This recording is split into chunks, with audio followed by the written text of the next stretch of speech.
Well, I guess I'll do a little nice update out here. I could have talked a lot today because I had a lot of my friends. I was with a lot of friends today. And Wild Bill, sometimes they call him Outlaw Bill, but Bill's been on a few of my videos. And yesterday, I had that guy that talked like for 2-3 hours straight. But I didn't run into him today, but I ran into a bunch of my friends. And Bill likes to talk, and he admits it. He says, you know, John, this is how I... And some people don't like it because but he says, you're a good listener. And I was listening. It was fine. But I was going to have Bill tell some of his story. A lot of my friends know each other, but either way, Bill did. He was a ranger in the Marines for like 7 years. And then when he got out in his 20s, he got involved in stuff. And then he wound up doing 20-something years in prison. And I guess he's just been out now after that long a time for a few years. And I've had a lot of friends, and part of it is good story, actually. The part of just some of it is, it would be stories of interest. But then I figured I'll just, not talk today or not have anybody talk today. And when the guys do a lot of time in prison, to adjust, they get out and you got old phones and things they're not, it's like a new world. And he said, John, when I get out, it's like, it's somewhat, they just put you on the street and like, okay, drive from there. So anyway, I'm out here the whole day really with the guys. And then when I do my walk out here, which is beautiful, if I were going to teach some scriptures, I might quote what I read last night. But then I come down to my spot here. Sure enough, right over there, I don't have to do video. But I've always seen like sort of like a little homeless camp. But I think I knew the other guy that used to stay there. I never really ran into him at the camp. But if I didn't give my dollar away, sometimes I would stick it under the rock there. Eventually, I think he knew who I was, seeing me on the streets. So I walk down here and I'm looking that way. And at first, I'm a little, not mad, but I'm like, this is my prayer spot. Some guy's, working on his camp. But that doesn't bother me. But I realize a lot of people wouldn't come down to this nice spot if they thought, oh, there's some homeless guy. So I just was here for 5 minutes. And he kind of yells at me, which was fine. So like, hey, can you give me a hand or something? I said, sure, I'll give you a hand, brother. Of course, it's Jason, Guitar Jason. He recognizes me. He's just saying, hey, John. And it was just funny. I said, oh, I didn't know it was you, Dennis. His name is Dennis. Old friend, so gave him a big hug. And I said, oh, I would have came and said hi to you, brother. But even some of the guys, they say it's like a family, And it was just funny because I didn't recognize him. And he said, I thought that was your car up there, John. I said, oh, I did my walk, brother. So I'll talk to him in a minute. I read Luke last night, part of Luke in another chapter. And Jesus says, talks about his crucifixion. And that verse stuck with me, but it said, the Son of Man, he's going to be rejected. He's going to be hated. He's going to go through suffering. He's going to die, and then he's going to be raised again on the third day. And Jesus, I'm not sure if it's in that gospel, which is Luke, but he says these things must be. And if you look at your life, I went to Walmart earlier, and I actually went down the book aisle, and I saw some of the popular Christian books, how to soar your mountain and all those things.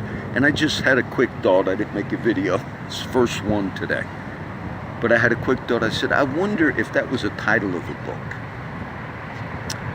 How you can, if you will, be a successful fisherman in the time of Christ. But how you could lose it all for a greater purpose, bear your cross, which indeed happened to the disciples that were fishermen. We often say, well, they were just fishermen. Really, in the ancient world, first century, that in the area of Galilee, if you were in that business, meaning they had fathers and family, if you read read the Gospels carefully, they left businesses. Okay, they left successful businesses to follow him. And if you then later read the story, what happened to them? Martyred, all except for John, the Apostle John. And that type of a message, which is indeed in Scripture, would not be popular. The other night I went to one of the Christian stations where you could search for maybe a particular teacher, and I went to that station. I used to watch it a lot. It's TBN, but that whole good Christians, okay, so I searched for an apologist. Now, he's an educated man. His name is Ravi Zacharias, and I figured, let me catch some of his, which is always intellectual, in-depth, and you learn.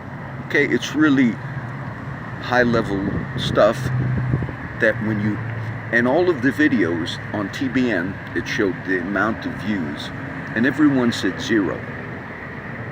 And I thought, it's possible that I'm the only one that viewed that video, and I just caught the last one. But I thought the value of, that's one example. There's some people you can catch on the radio, or you can catch through different means, and there's value. And I can pick up on, okay, this person, there's something I can learn there. When I listen to talk radio, there's two conservative guys that come on, but I will listen to whoever I can get on when I'm doing my particular working around the house. And there's one that I won't mention his name, but he's out of San Antonio. But for the first 30 minutes or so, no information at all. 0. He's just conservative talk and makes art.